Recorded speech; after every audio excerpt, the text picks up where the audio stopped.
Bismillah walhamdulillah wassalatu wassalamu ala rasulillah wa ala alihi wa ashabihi wa man walah amma ba'd. Baik, bismillah. Simam al-aman min al-kufri wal hazimah bittiba'il kitab was sunnah. Ya.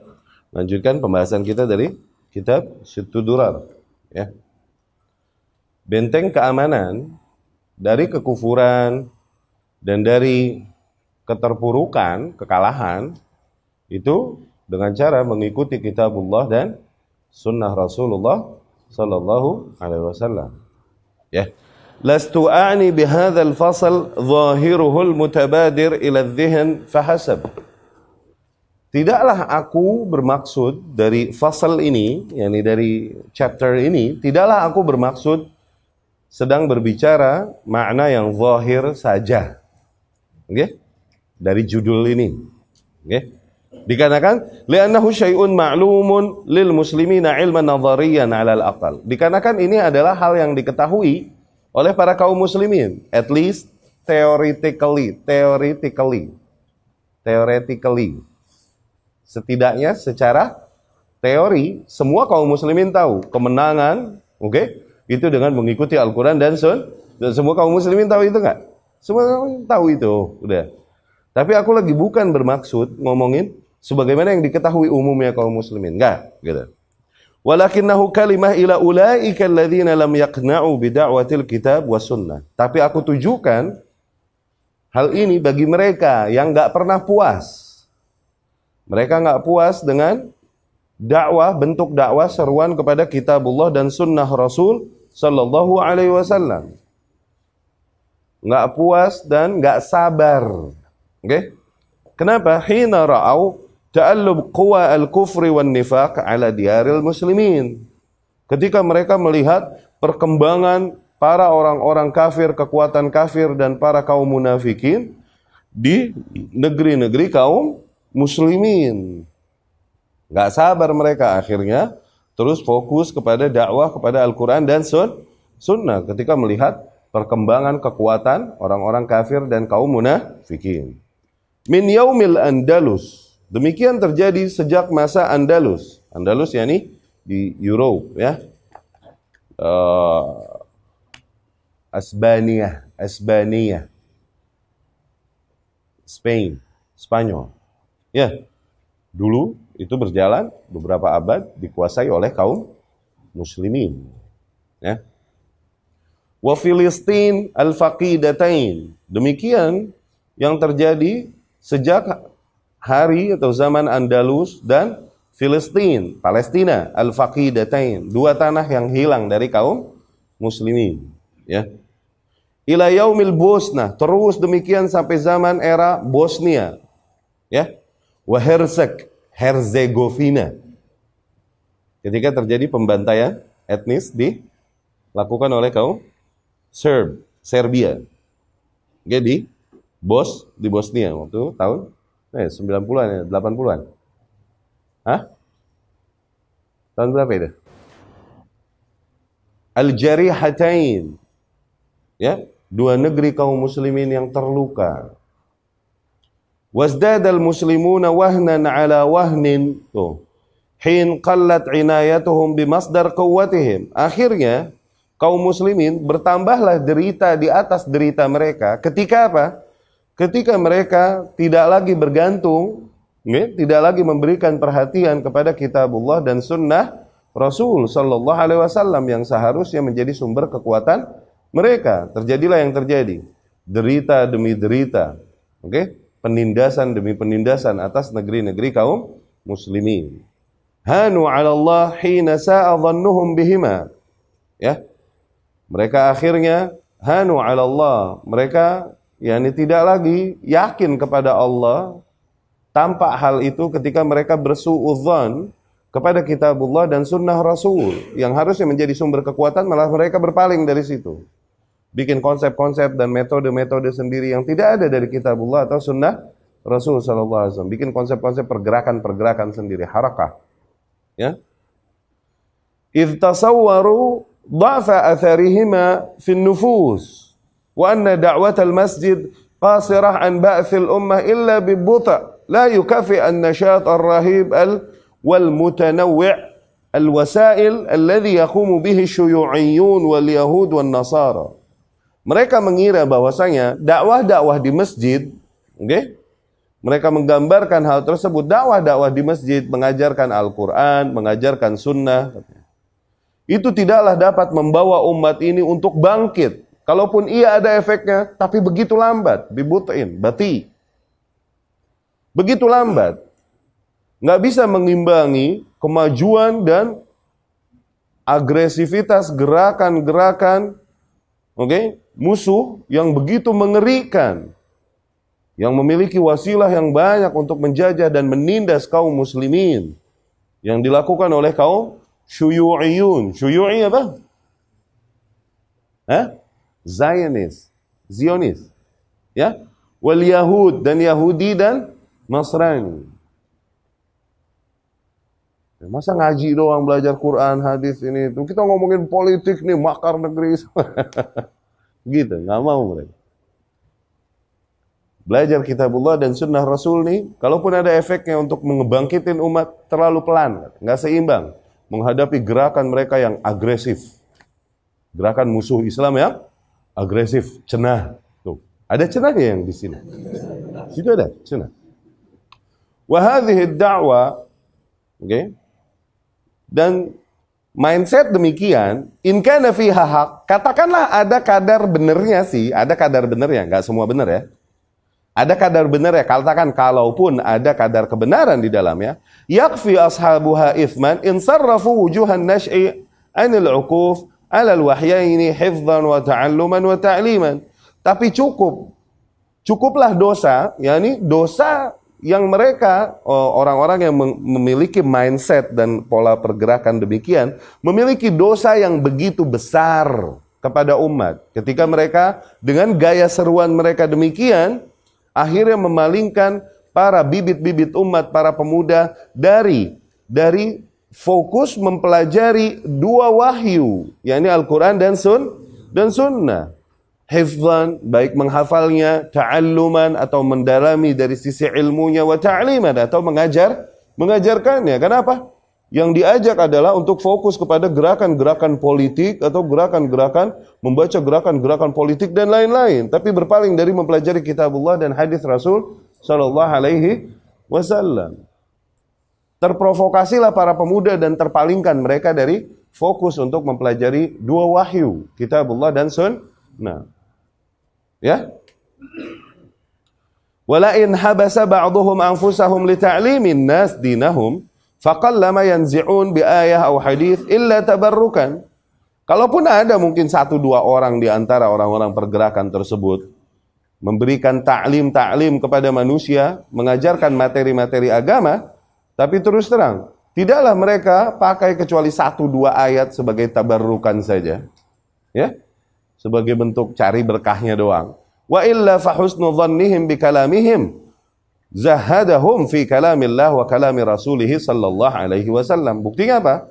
Buktinya mereka lebih yakin dengan konsep dan metode pergerakan yang mereka buat-buat, ya, dan membuat mereka semakin terjauhkan dari tuntunan kitabullah dan sunnah Rasul sallallahu alaihi wasallam, semakin terasingkan dari kitabullah, dari sunnah Rasul. Mereka lebih husnudzan, lebih sure, lebih yakin dengan apa? Konsep pergerakan yang ada pada mereka. Ya, kalaupun ada ayat dan hadis yang mereka, ya, yang pas kebetulan dengan sesuai dengan hawa nafsu mereka, nggak mau melihat ayat-ayat dan hadis-hadis lain yang mengarahkan maknanya. Ya, demikian ciri ahli bid'ah, hanya menggunakan mereka ayat-ayat dan hadis-hadis yang sifatnya mutasyabihat, multitafsir, supaya apa? Tafsirannya bisa mereka seret sesuai dengan hawa nafsu mereka. Banyak ayat-ayat dan hadis-hadis lain yang mengarahkan cara memahaminya, padahal kalau mereka pakai ayat-ayat yang lebih spesifik, hadis-hadis yang lebih spesifik yang mengarahkan cara memahaminya, akhirnya nggak sesuai lagi dengan hawa nafsu mereka. Makanya mereka akan terus berpegang teguh dan berpatokan kepada ayat-ayat dan hadis-hadis yang mutasyabihat. Ini berangkat dari zaigh, penyimpangan yang ada di dalam hati mereka. Ya, Allah berfirman, فَأَمَّا الَّذِينَ فِي قُلُوبِهِمْ زَيْغٌ فَيَتَّبِعُونَ مَا تَشَابَهَ مِنْهُ ابْتِغَاءَ الْفِتْنَةِ وَابْتِغَاءَ تَأْوِيلِهِ. Adapun orang-orang yang memang pada dasarnya terdapat penyimpangan memang di dalam hatinya, maka terus mereka ngikuti apa-apa yang mutasyabihat, yang multitafsir aja. Oke? Ibtigha al-fitnah, emang tujuannya untuk membuat fitnah, yakni kesesatan. Wabtigha ta'wili, tujuannya untuk menyeret tafsiran yang mutasyabihat itu sesuai dengan takwil yang sesuai dengan hawa nafsu mereka. Gitu. Ya? Diarahkan maknanya supaya sesuai dengan hawa nafsu mereka. Demikian apa yang dilakukan, gaya yang dilakukan oleh para ahli bidah dari zaman ke zaman. Wa wallahi thumma wallah thumma wallah. Tuh, bertiga kali no. Ya? Cing demi Allah nage, cing demi Allah nage, cing demi. Ya? Sumpah demi Allah. Demi Allah, demi Allah. Inna ahadahum la yajid fi unshudah min al-khushu' ma yafqiduhu fi kalam rabbil arbab. Walau kanat at-tayr lakanat mahsyurah kullun lahu awwab. Kau akan melihat mereka, orang-orang pergerakan ini. Mereka akan lebih khusyuk dan lebih meresapi ketika mendengar nasyid-nasyid pergerakan mereka. Nasyid. Oke? Lagu-lagu dan yel-yel pergerakan yang ada pada. Ketika mendengar itu hati mereka lebih terbawa dan lebih khusyuk mendengarnya daripada ketika mendengar kalamullah. Oke? Iya gak? Semangat mereka lebih bangkit ketika mendengar nasyid-nasyid pergerakan mereka daripada mendengar kalamullah, hadis Rasul. Iya gak? Ya, Allahumma ma'i. Tahu lagu itu lah? Oh, gue tahu gituan. Ya. Tahu gue ngadepin yang kayak gitu dulu di Mesir banyak bibit. Ya. Kader. Banyak kadernya di Mesir dulu. Ya nafsun sabrul la tanzai. Begitu. Iya, dan mereka begitu semangat menyanyikan itu. Tapi ketika mendengar kitabullah, mendengar hadis Rasul sallallahu alaihi wasallam, efeknya pada jiwa mereka enggak segitu. Iya kan? Terus nasyid lain, jangan deh, ntar kalau gue ajarin lu jadi apal. Banyak nih nasyid-nasyid mereka yang memang membangkitkan semangat, luar biasa. Apalagi kalau kita faham maknanya. Ini hatta orang-orang pergerakan yang nggak paham maknanya. Dia akan lebih semangat kalau menyanyikan nasyid itu daripada mendengar kalamullah tuh. Ya, adapun para penuntut ilmu ahlus sunnah, masya Allah, mereka menangis ketika mendengar kalamullah dibacakan. Mereka menangis. Kenapa? Nggak ngerti. Naon cenah. Pelajari kitabullah. Ya. Kalau bukan kita yang ngaku mengikuti Rasulullah sallallahu alaihi wasallam, menjaga kemurnian agamanya, yang kembali menghidupkan kitab dan sunnah Rasul. Kalau bukan kita, terus siapa lagi dong? Ya, pelajari. Oke, yang udah lewat umurnya ini itu pelajari. Sampaikan pada anak-anak kita, program anak-anak kita untuk agar mereka lebih memahami bahasa Qur'ani dan bahasa hadis. Maaf, bahasa Arab. Kita bukan lagi bicara rasis, bukan. Lagi bicara apa yang memang ada, memang wahyu turun dengan bahasa itu. Pelajari. Ya. Nah, mereka ini lebih semangat ketika mendengar ansyudah. Nasyid-nasyid. Lebih khusyuk. Yang dimana motivasi dan semangat itu hilang, nggak segitunya ketika mendengar kalam Rabbil Arbab, perkataan Tuhan yang Maha Pencipta. Aina humul ladzina yu'allimuna al-Qur'an bitafsirihi al-athari? Mana di antara mereka yang mengajarkan Al-Qur'an dengan tafsir atharinya? Tafsir athari, faham? Pernah kita jelaskan kan? Tafsir athari, yakni tafsir bil ma'thur. Tafsir bil ma'thur. Ini metodologi paling sahih, paling tepat untuk mentafsirkan Al-Qur'an. Ini di muqaddimah ilmu tafsir ada Ibnu Taimiyah rahimahullah, dan Ibnu Katsir riwayatin dari ustadznya. Siapa? Ibnu Taimiyah rahimahullah. Dia berkata, "Idza sa'alaka sa'il," apabila seseorang bertanya kepadamu, "Ma ahsanu turuq fi tafsir kitabillah," metodologi paling apa yang paling tepat dalam mentafsirkan kitabullah, faqul, maka katakan, tafsir ayat bi ayat, ayat dengan ayat atau ayat dengan hadis. Ya. Ini yang dimaksud dengan tafsir, metodologi tafsir bil ma'thur, tafsir dengan apa yang diriwayatkan. Nanti kita mencari ayat, kita cari riwayat yang berkaitan dengan ayat ini. Apa kata Rasul sallallahu alaihi wasallam kalau ada? Apa kata sahabat kalau ada yang berkaitan dengan ayat ini? Apa kata para tabi'in kalau ada yang berkaitan dengan ayat ini? Dan itulah ilmu. Bukan ngarang-ngarang, mendalami, kemudian mendalami imajinasi masing-masing dari hanya bahasa yang kita paham. Lah. Ilmu itu apa yang diriwayatkan dari mereka, dari Allah, dari Rasul sallallahu alaihi wasallam dan dari para sahabat radhiyallahu anhum. Itu ilmu hakikatnya. Itu tafsir bil ma'thur. Oke?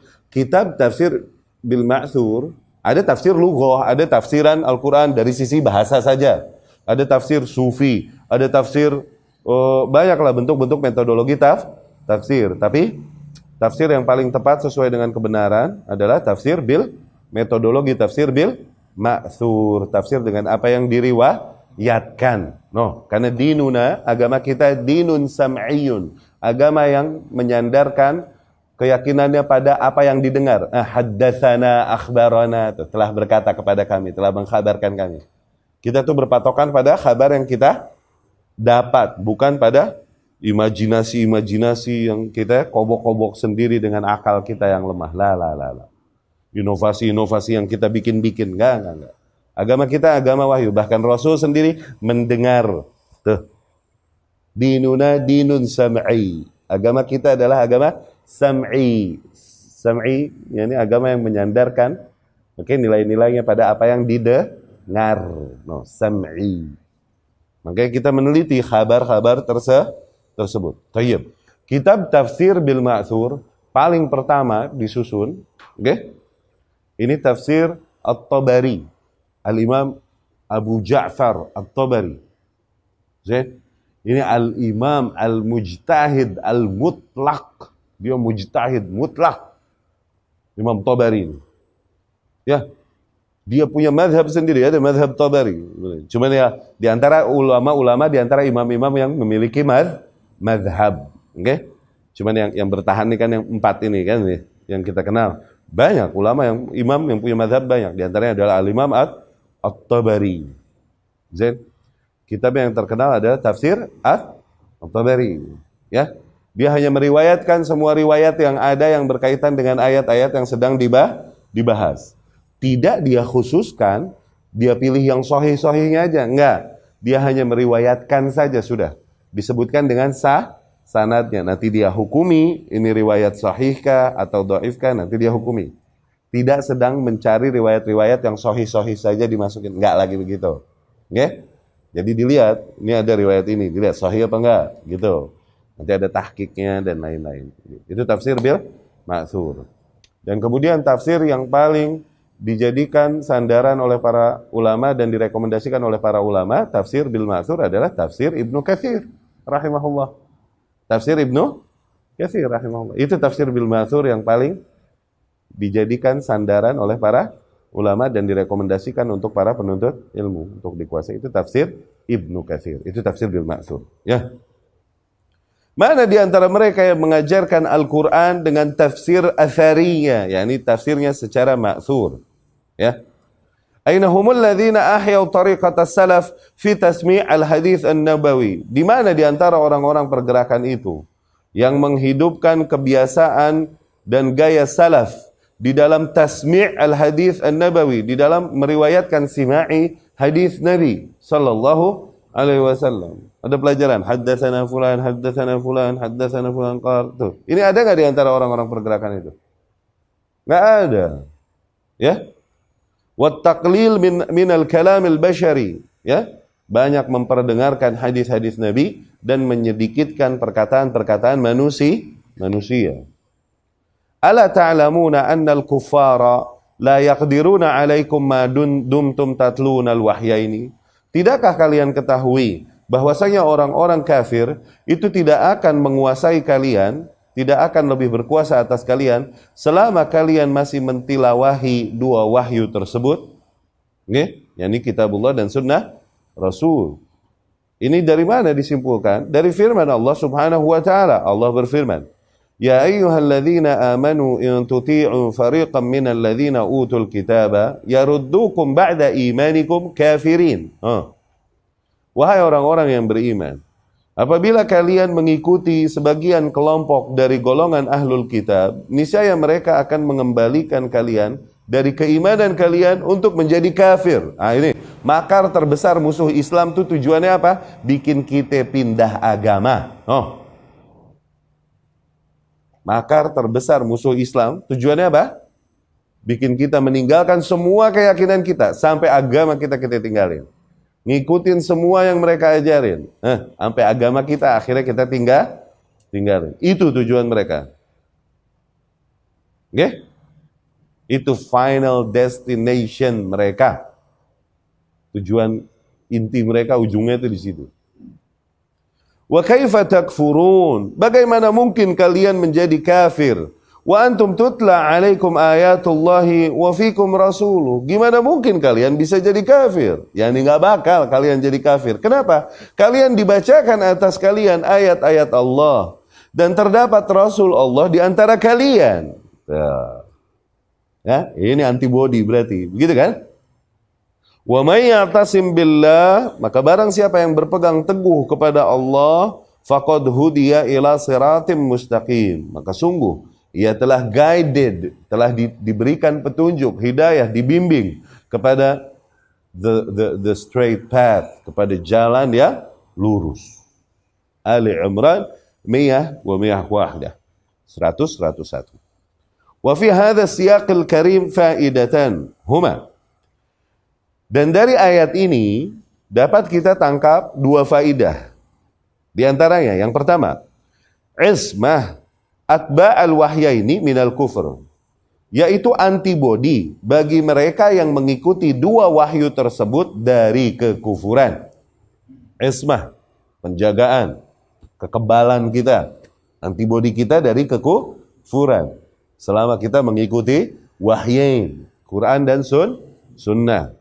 Qala Ibnu Katsir, Al-Imam Ibnu Katsir rahimahullah berkata, yani anna al-kufra ba'idun minkum wa hasyakum minhu.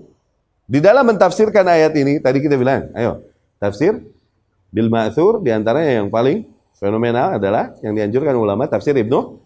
Nah, di dalam mentafsirkan ayat ini nih, Ibnu Katsir bilang nih. Oke, Ibnu Katsir bilang.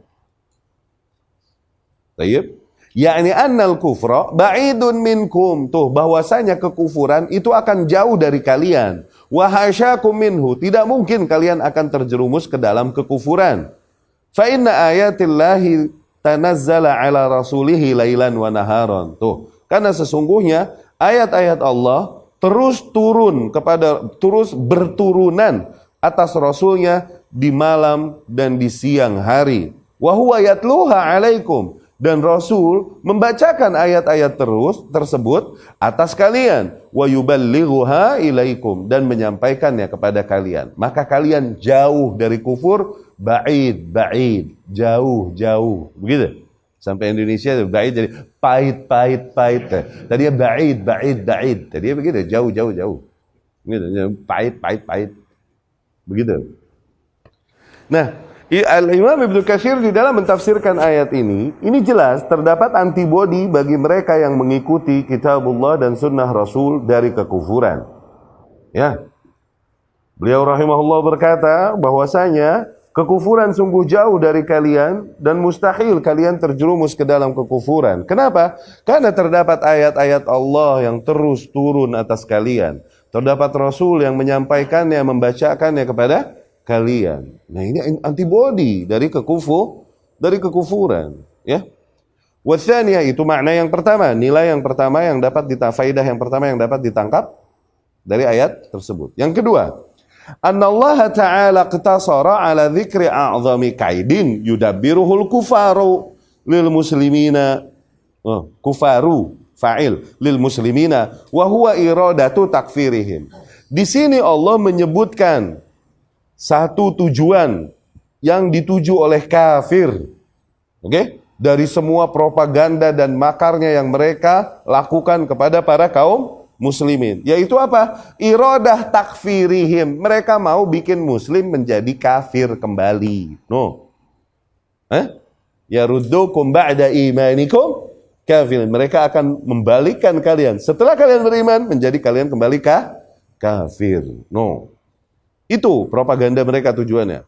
Kama qala subhanahu fil ayat al-ukhra. Sebagaimana Allah pun berkata, menegaskan hal demikian di ayat lain.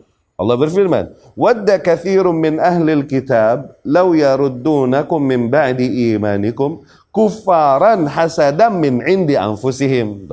Min ba'di ma tabayyana lahumul haqq. Ya. Fa'fu wasfahu hatta yati Allahu bi amri. Berapa banyak ahlul kitab yang mereka menghendaki wadd. Ya wadd. Sangat menginginkan. Banyak ahlul kitab sangat menginginkan untuk mengembalikan kalian setelah kalian beriman menjadi kafir kembali. Berangkat dari hasadnya mereka. Hasad yang datang dari diri mereka. Setelah datang kepada mereka apa yang memang hak. Mereka tahu bahwa agama Islam adalah agama yang hak dan mereka hasad kepada kaum muslimin yang mengikuti hak tersebut. Terlalu sombong, takabur jiwanya untuk menerima yang hak. Mereka memilih di dalam kekafiran. Tapi iri, dengki, hasad mereka melihat kaum muslimin yang mengikuti hak. Okay? Akhirnya mereka menginginkan untuk membuat para kaum muslimin untuk kembali kafir. Faka'anna Allah yaqul. Maka seolah-olah Allah berkata di dalam ayat ini. Mahma kana makruhum al-kibar. Alladhi tazulu minhul jibal. Sebesar apapun. Okay? Propaganda dan tipu daya orang-orang kafir, kalaupun dapat menggeser gunung, propagandanya sedahsyat itu, Allah berfirman, wa in kana makruhum litazula minhul jibal, fa inna imanakum la yazulu ma aqamtum ala tilawatil wahyi kitaban wa sunnatan. Sedahsyat apapun makar, tipu daya, propaganda orang-orang kafir, okay? Maka sesungguhnya keimanan kalian takkan luntur, tetap bertahan. Selama kalian terus mendirikan tilawah wahyu, ya, baik kitabullah ataupun sunnah Rasul sallallahu alaihi wasallam. Ya. Walaysa hadha ghariban ala man ayqana biqalbihi anna Allah ja'ala ma'inal hayat fil wahyi. Hal ini enggaklah aneh. Tidaklah hal ini hal yang aneh bagi mereka yang meyakini bahwasanya memang Allah Subhanahu wa taala jadikan sumber kehidupan terdapat di dalam wahyu. Pusat kehidupan ini terdapat di dalam wahyu. Faqal, Allah berfirman, ya. Ya ayyuhalladzina amanu stajibu lillahi walir rasuli idza da'akum lima yuhyikum. Wahai orang-orang yang beriman, sambutlah seruan Allah dan seruan Rasulnya apabila Allah dan Rasulnya menyeru kepada kalian kepada apa-apa yang menghidupkan kalian. Ya? Apa-apa yang membuat kalian semakin hidup. Yuhyikum. Ya? Wa 'azam al-hayataini hayatul qalb, dan bagaimanapun di antara dua kehidupan, kehidupan yang paling agung adalah kehidupan hati kita. Ya. Wa ahya an-nasu atba'uhum lil wahyi. Wa ahya an-nasi. Tuh. Wa ahya di sini tafdil. Ya. Dan manusia yang paling hidup, yang hidupnya lebih hidup, manusia yang hidupnya lebih hidup, yang kehidupannya itu lebih hidup adalah yang paling mengikuti wahyu. Berarti begitu. Kenapa? Paling mengikuti seruan Allah dan Rasulnya sallallahu alaihi wasallam. Wa huwa amanuhum minadh-dhalal. Maka ia juga orang yang paling aman dari kesesatan, yakni paling terjaga dari kesesatan. Wa bihadza yadiqqu fahmuk liqaulir rasul. Dengan memahami hakikat ini, maka kau semakin dalamlah pemahamanmu terhadap sabda Rasulullah sallallahu alaihi wasallam. Taraktu fikum syai'aini. Aku tinggalkan pada kalian dua hal. Lan tadillu ba'dahuma, yang kalian takkan pernah tersesat selamanya. yakni selama kalian berpegang teguh kepada dua hal yang aku tinggalkan tersebut. Ya, Kitab Allah wa sunnati. Kitab Allah, yakni Al-Quranul Karim, dan sunnahku. Walan yatafarraqa hatta yarida alayyal haud. Dan kitabullah serta sunnah Rasul tak akan dapat terpisahkan sampai dua hal tersebut kembali padaku di haud, yakni di telaga Al-Kautsar. Allahumma ja'alna minhum. Semoga Allah jadikan kita termasuk yang bertemu, berkumpul dengan Rasulullah sallallahu alaihi wasallam di haud. Ya. Dikarenakan kita sebisa mungkin, sebatas kemampuan kita mempelajari apa yang memang menjadi sunnahnya, dan otomatis mengingkari apa-apa yang bukan datang dari sunnahnya, dari kebidahan. Ya, di antara syu'mul bid'ah, di antara kebusukan bid'ah, efek buruk bid'ah adalah terhalangnya manusia dari haudun Nabi fil jannah, dari telaga Nabi di dalam di surga. Di hadis yang diriwayat Imam Muslim rahimahullah dan lain-lain, di mana Rasulullah sallallahu alaihi wasallam menunggu umatnya, menghampirinya. Rasul menunggunya, menyambutnya di telaganya untuk agar umatnya minum darinya. Oke? Dan aku mengenal umatku itu hurrah muhajjalin. Itu dari tanda-tanda yang ada pada anggota wudu mereka. Anggota wudu mereka ini menyala. Sebagaimana seseorang mengenal kuda-kudanya, ini dari tanda putih yang ada kan? Tanda putih yang ada di dengkulnya, di tangannya, di jidatnya, begitu kan? Seseorang membedakan kudanya dari kuda yang lain, ini dari pola warnanya, begitu kan? Nah, demikian aku mengenal umatku. Dari apa? Dari bekas wudu mereka. Bekas wudu mereka menyala. Umatku, masih umatku. Kemudian datang umatku, dan aku pun menyambutnya di telaga, di Al-Kautsar. Ya, inna a'tainakal kautsar. Tapi kemudian sebagian umatku dihalangi. Yani dihalangi dari menghampiri Rasul sallallahu alaihi wasallam, berarti otomatis dimasukkan ke dalam neraka. Rasul pun berkata, ya Rabbi ummati, ya Rabbi itu masih umatku. Kenapa? Ada tanda wudu pada mereka. Ya Rabbi umatku itu masih umatku. Dikatakan kepada Rasul sallallahu alaihi wasallam, innaka la tadri ma ahdatsu ba'dak. Sesungguhnya engkau wahai Muhammad tidak tahu muhdats apa yang mereka perbuat sepeninggalmu. Tuh, muhdats, hal-hal baru. Wa kullu muhdatsatin sesungguhnya engkau wahai Muhammad tidaklah tahu bid'ah yang mereka perbuat sepeninggalmu. Mereka masih umat Rasul, ya, masih muslim dan ada bekas wudu. Tapi mereka berada di dalam kebid'ahan sehingga terhalang dari telaga Nabi sallallahu alaihi wasallam, mesti melewati dulu proses pembersihan. Tuh. Ma'azallah. Ya, semoga kita yang bertahan di atas kemurnian sunnahnya, memperjuangkannya di masa ketika manusia berpaling darinya, bahkan mencela-cela orang yang mengikuti kemurnian kitabullah dan sunnah Rasul. Okay? Semoga ini semua terhitung oleh Allah subhanahu wa ta'ala sebagai amal ibadah kita. Semoga Allah kasih kita keikhlasan. Ya. Alladzina ahya sunnati hina amatahan nas. Mereka yang menghidupkan sunnahku ketika para manusia mematikannya, meninggalkannya. Mereka melihat apa yang mereka rumuskan dengan hawa nafsu mereka adalah perjuangan dan ibadah. Sementara sunnah Rasul adalah sebaliknya. Ketika kita tegaskan yang sunnah dan kita ingkari apa yang bertentangan dengan sunnah tersebut, maka mereka pun mencelanya, menghinanya, mendiskreditkan mereka yang menghidupkan dan menegaskan sunnah. Semoga ini semua terhitung sebagai bentuk perjuangan kita. Ya, semoga Allah kasih kita keikhlasan. Hal ini tidaklah aneh bagi mereka yang memang meyakini dengan hatinya bahwasanya Allah subhanahu wa ta'ala menjadikan pusat kehidupan, ya, atau sumber kehidupan itu terdapat di dalam wahyu. Ini jelas dari firman-Nya, wahai orang-orang yang beriman, sambutlah seruan Allah dan Rasul-Nya apabila mereka memanggil kalian pada hal yang menghidupkan kalian. Jadi seruan Allah dan Rasul-Nya adalah sesuatu yang membuat hidup para makhluk semakin hidup. Bikin hidup lebih hidup. Oke, ini wahyu sebenarnya. Bikin hidup lebih hidup. Maka orang yang paling hidup adalah orang yang paling mengikuti wahyu yang datang dari kitabullah dan sunnah Rasul sallallahu alaihi wasallam. Orang yang paling aman dari kesesatan adalah orang yang kadar ittiba'nya kepada wahyu lebih kental padanya. Begitu berarti kan? Otomatis. Ya. Dari situ kita semakin faham makna sabda Rasul sallallahu alaihi wasallam. Sungguh aku telah tinggalkan pada kalian dua perkara yang tidak akan kalian tersesat selamanya, ma in tamassaktum bihima, selama kalian berpegang teguh kepada dua hal tersebut, yaitu kitabullah dan sunnah. Dan kitab dan sunnah, Al-Quran dan sunnah tidak bisa terpisahkan. Nggak akan terpisahkan sehingga dua hal tersebut kembali kepadaku di haud, yakni di Al-Kautsar bersama umatnya. Ya.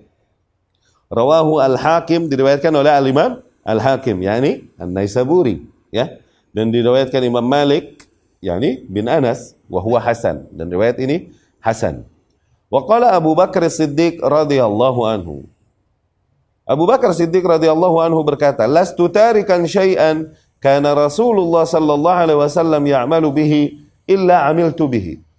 Sungguh aku tak akan meninggalkan satu hal pun yang dimana Rasul sallallahu alaihi wasallam amalkan di dalam hidupnya, kecuali pasti aku amalkan.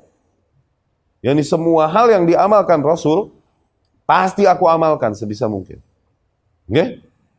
Fa inni akhsha in taraktu syai'an min amri an azir. Sesungguhnya aku takut kalau aku meninggalkan satu dua hal aja yang diajarkannya, okay? Maka kemudian aku akan azir, akan tersesat, akan semakin menyimpang. Kenapa? Seseorang ketika mulai meninggalkan salah satu sunnah Rasul, mulai terbuka pintu penyimpangan pada dirinya, ya, diulur biasanya dalam kesesatan. Ini dikatakan Abu Bakar radhiyallahu anhu ketika terjadi keributan antara Fatimah radhiyallahu anha, okay, bintu Rasul, putri Rasul, dengan Abu Bakar Siddiq radhiyallahu anhu. Pada saat itu Rasul meninggal sallallahu alaihi wasallam dan Abu Bakar lah yang naik ke kursi khilafah. Fatimah pada saat itu meminta hak warisnya sebagai seorang putri. Tapi putri Nabi ini, keluarga Nabi ini spesial.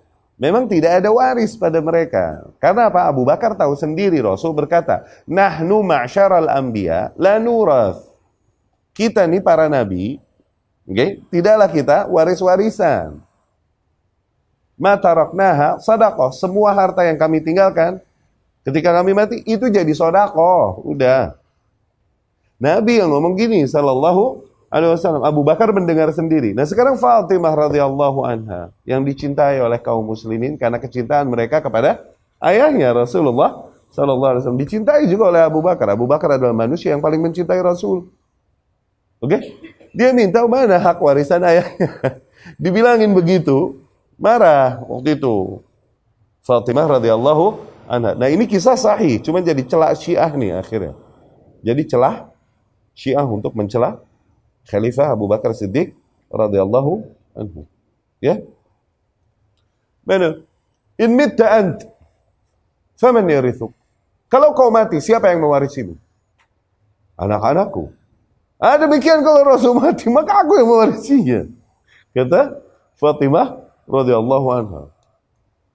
Nah, di sini Abu Bakar bilang begini, sesungguhnya tidaklah aku mengetahui sesuatu pun yang aku ketahui ada pada Rasul amalkan kecuali aku amalkan. Aku takut nih, kalau ada satu hal aja yang dari Rasul nih, aku ketahui, kemudian aku tinggalkan hal tersebut, nilai tersebut, aku takut nanti aku malah menyimpang. Abu Bakar dengar sendiri Rasul bilang, kita ini tidak mewarisi. Tuh lihat, diuji nggak Abu Bakar? Satu sisi dia cinta, hormat kepada Fatimah radhiyallahu anha. Satu sisi dia harus mengikuti sunnah Rasul sallallahu alaihi wasallam dan mendirikan syariah sebatas keilmuan yang dia tahu. Dan dia tahu, Rasul sendiri yang bilang, ayo. Dan kehidupan Fatimah radhiyallahu anha, ana ukafi'u, aku yang penuhi kehidupanmu, jangan khawatir. Tuh lihat, dijamin kehidupannya. Tapi nggak ada emang jatah waris bagimu. Fatimah marah radhiyallahu anha. Begitu no. Akhirnya Abu Bakar minta tolong sama Ali, suaminya Fatimah. La yazalu yataraddaha. Terus Abu Bakar minta tolong sama Ali untuk meminta keridhaan Fatimah. Tuh lihat, diuji nggak Abu Bakar di situ radhiyallahu anhu. Tapi akhirnya kemudian Fatimah pun mengerti dan memaafkan Abu Bakar radhiyallahu anhu. Aneh nggak kisah ini terdengar? Tapi sahih. Dan ini jadi celah Syiah. Imam Zahabi, dari riwayat ini Imam Zahabi bilang apa? Imam Zahabi rahimahullah. Dia bilang apa rahimahullah? Oke? Fatimah, ini ajib kalamnya. Fatimah bintun min banati Adam. Fatimah adalah seorang putri di antara putri-putri Adam alaihi salam. Ta'tariha ma ta'tarihin nisa. Dia terkena sifat-sifat sebagaimana mengenai seorang wanita. Oke, dengan semua kemuliaannya, tapi dia wanita di antara anak-anak Adam. Dia ada sifat wanita pada. Ajib nggak kalamnya Al-Imam Adz-Dzahabi. Fatimah radhiyallahu anha, ya. Nah, kita Ahlus Sunnah di tengah nih dalam hal ini. Tidaklah kita nasibah ini kaum yang jamaknya nawasib, yang membenci Ahlul Bait. Oke? Tidak juga kita Rafidah, nih kutub satunya nih Syiah. Oke? Syiah aing tuh. Ya. Tidaklah juga kita Syiah yang mengkultuskan Ahlul Bait berlebihan sehingga sampai titik akhirnya mencela-cela para sahabat Rasulullah sallallahu alaihi wasallam, bahkan mengkafirkan mereka, mengkafirkan para khulafaur rasyidin, mengkafirkan ummahatul mukminin dan lain-lain. Enggak ke situ juga. Tapi enggak juga kita membenci Ahlul Bait, tetap kita penuhi hak-hak mereka dan kita tempatkan mereka pada posisinya. Kita mencintai Ahlul Bait sebagai bentuk akidah kita, usul Ahlus Sunnah, mencintai Rasul, mencintai keluarganya, mencintai para sahabat yang radhiyallahu anhum, menempatkan mereka pada posisinya yang proporsional. Ya. Nah, Abu Bakar tuh mengatakan itu di kasus itu. Fa inni akhsha in taraktu syai'an bin amrihi an azir. Aku nih khawatir kalau aku tinggalkan salah satu di antara nilai-nilai yang diajarkan Rasul sallallahu alaihi wasallam, aku takut nanti aku menyimpang ke depannya. Ya. Fa hadza siddiqul ummah. Noh, lihat. Siddiqnya umat ini. Yakhsha ala nafsihi al-inhiraf 'anil siratal mustaqim in huwa farrat fi syai'in min hadyi Nabi sallallahu alaihi wasallam. Lihat, manusia selevel Abu Bakar Siddiq radhiyallahu anhu yang menjadi siddiqnya umat ini. Dia mengkhawatirkan penyimpangan terjadi pada dirinya apabila dia berpaling dari sedikit wahyu yang datang, petunjuk yang datang dari Rasulullah sallallahu alaihi wasallam. Ma'annahu kan syadidat tamassuk. Padahal kita kenal Abu Bakar begitu kuat berpegang teguh, bima daqqa wa jalla min sunnah Nabi. Pada semua ajaran-ajaran Nabi sallallahu alaihi wasallam, baik yang zahir ataupun hal-hal yang dalam, begitu dalam. Fa kaifa qarrat a'yun al-mubtadi'ah wa hada'at jufunuhum. Ya, nah kok bisa sekarang para ahli bid'ah tersebut pede seolah-olah mereka tidak akan menyimpang dengan meninggalkan petunjuk yang datang dari Nabi tersebut sallallahu alaihi wasallam dan mengikuti konsep-konsep metode-metode pergerakan. Kok bisa kepedean mereka nih gitu. Ya, Abu Bakar aja takut menyimpang dengan meninggalkan sunnah di antara sunnah-sunnah Rasul sallallahu alaihi wasallam. Ini kok bisa nih para ahli bid'ah lebih pede dengan keimanannya daripada Abu Bakar. Ya. Wa qad rawa Syaikhani an Abi Hurairah annahu qala. Diriwayatkan Al-Imam Bukhari dan Muslim dari Abu Hurairah bahwasanya ia berkata, yakni Abu Hurairah berkata, "Lamma tuwfiya Rasulullah sallallahu alaihi wasallam wastukhlifa Abu Bakrin ba'dah." Ketika Nabi sallallahu alaihi wasallam wafat, kemudian diangkat sebagai khalifah Abu Bakar sepeninggal Nabi, kafara man kafara minal Arab. Terjadilah kasus riddah. Oke? Di mana para bangsa Arab banyak yang kembali kafir sepeninggal Nabi sallallahu alaihi wasallam. Qala Umar li Abi Bakar. Umar berkata kepada Abu Bakar, "Nggih, kaifa tuqatilun nasa wa qad qala Rasulullah sallallahu alaihi wasallam, umirtu an uqatilan nasa hatta yaqulu la ilaha illallah. Faman qala la ilaha illallah asama minni ma lahu wa nafsahu illa bihaqqihi wa hisabuhu 'ala Allah." Tuh. Bagaimana mungkin engkau memerangi para manusia yang telah berkata bahwa la ilaha illallah? Sesungguhnya barang siapa yang telah berkata bahwasanya la ilaha illallah, maka ia telah menjaga hartanya dan jiwanya dariku, kecuali dengan haknya dan perhitungan mereka kelak di sisi Allah. Ya. Yani ketika terjadi kasus riddah dan terjadi kasus orang-orang yang menentang zakat, menentang zakat. Oke? Abu Bakar pun mempersiapkan pasukan untuk memerangi mereka. Oke? Memerangi mereka. Memerangi ya berarti apa? Qatiluhum. Berarti apa? Berarti menumpahkan darah mereka. Tuh, kadang cuman sebagian orang nih baper ketika dikatakan menumpahkan darah mereka. Ya, terus langsung mules perutnya dengan begitu. Dan diperangi diapain? Dikelitikin? Hah? Allah Subhanahu wa taala berfirman, "Faqatilul lati tabghi hatta tafi'a ila amrillah." Perangilah mereka yang bughat, yang berontak. Sehingga mereka kembali kepada perintah Allah. Tuh, perangi diapain? Dikelitikin ya nih? Dicubitin? Wala ditumpahin darahnya? Diapain? Abu Bakar mau memerangi mereka. Nah, Umar nih rada gak setuju. Dia bilang, kok bisa kau perangi itu manusia? Mereka ini udah Islam juga, la ilaha illallah. Mereka udah bilang la ilaha illallah. Dan Nabi berkata, barang siapa yang berkata bahwa la ilaha illallah, maka haram darah dia, haram harta dia. Haram darah dia yang ini gak boleh ditumpahkan. Haram harta dia yang ini gak boleh dirampas. Karena dia udah muslim. Oke, kecuali dengan haknya. Dan perhitungan mereka nanti di sisi Allah. Tapi Abu Bakar lebih memahami maksud Nabi dari hadis-hadis demikian. Ya. Syuf. Nabi berkata hadis lengkapnya di riwayatnya Ibnu Mas'ud radhiyallahu anhu atau Ibnu Umar radhiyallahu anhu.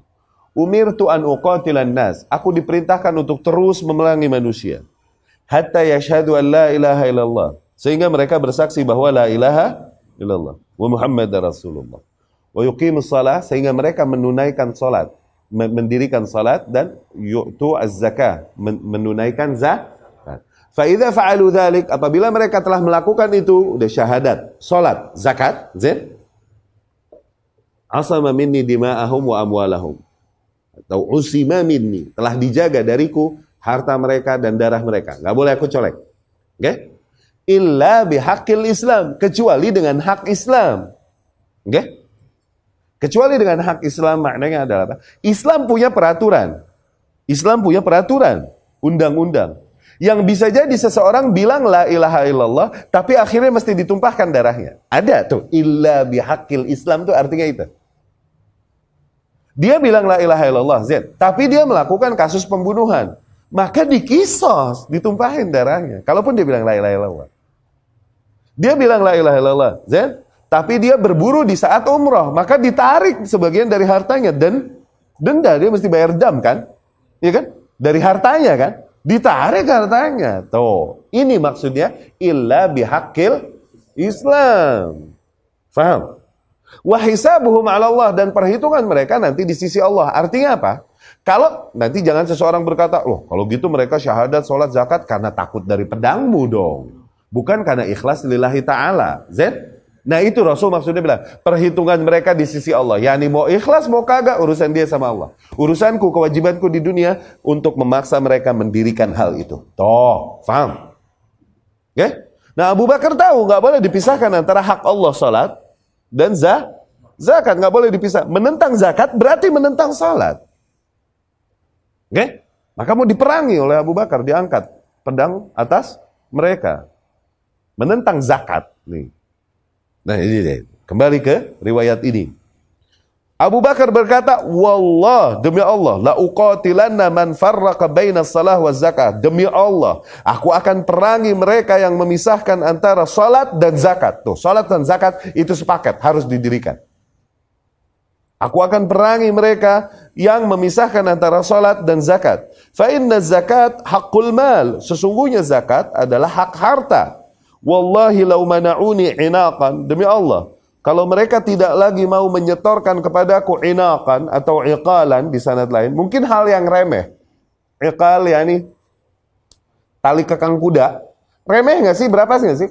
Tapi dulu di zaman Rasul biasa mereka setorkan ini kepada Rasul sebagai bentuk zakatnya. Nah, kalau cuman karena begituan, dulu mereka biasa setorin nama Rasul, sekarang padaku tidak menyetorkannya, aku akan perangi mereka untuk itu. Kalaupun itu hanya hal yang remeh. Dan itu maksudnya. Demi Allah, kalaupun hanya hal yang remeh demikian, yang dulu mereka setorkan ila Rasulillah sallallahu alaihi wasallam, laqataltuhum ala man'i. Aku akan perangi mereka ketika mereka tak lagi setorkan.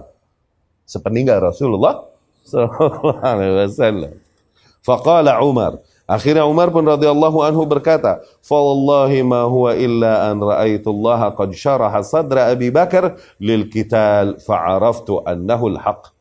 Setelah itu demi Allah, tidaklah aku melihat kecuali memang Allah telah meyakinkan hati Abu Bakar untuk perang memang. Barulah aku sadar bahwasanya memang pendapat Abu Bakar yang hak. Oh. Zain, ada sampai malah Abu Bakar bilang sama Umar radhiyallahu anhu, "A'izzatun fil jahiliyah, khawarun fil Islam ya Umar." Sampai begitu. Itu ini galak, tegas, masa jahiliyah ditakuti. Udah Islam terus jadi empuk ya Umar. Begitu ya namanya. Umar nih, setan lari dari dia nih. Umar radhiyallahu anhu. Segitunya digebrak sama Abu Bakar. Apakah waktu jahiliyah izzah? Udah jadi Islam terus jadi kelemar ya Umar gitu. Khawar, kelemar. Izzatun fil jahiliyah, khawar fil Islam ya Umar. Wallah. Umar digituin sama Abu Bakar. Umar nih setan cabut dari dia, bro. Masih digebrak begitu sama Abu Bakar radhiyallahu anhu. Karena pendapatnya yang soft dalam kasus ini. Abu Bakar mengambil tindakan yang seharusnya yang tegas. Umar justru lebih soft. Ya. Fata'ammal hadzal hirs asyadid ala ada al-wajib. Coba kita resapi, fahami dengan dalam. Okay? Betapa usaha yang sangat kuat dalam menunaikan apa-apa yang wajib dengan semua detail teknisnya tuh, bikulli tafasilih, dengan semua detail teknisnya. Allati kanat ala ahdi Rasulullah sallallahu alaihi wasallam, sebagaimana berjalannya dulu di masa Rasulullah sallallahu alaihi wasallam, walau kanat fi taqdimi ahqara syai'in. Kalaupun urusannya adalah hanya hal yang mungkin sepele, tali kekang kuda, tuh, tapi tetap harus berjalan sebagaimana di masa Rasulullah sallallahu alaihi wasallam. Kita cukupkan dulu sekian. Terima kasih atas perhatian dan waktunya. Afwan, Anda nggak terima pertanyaan dulu.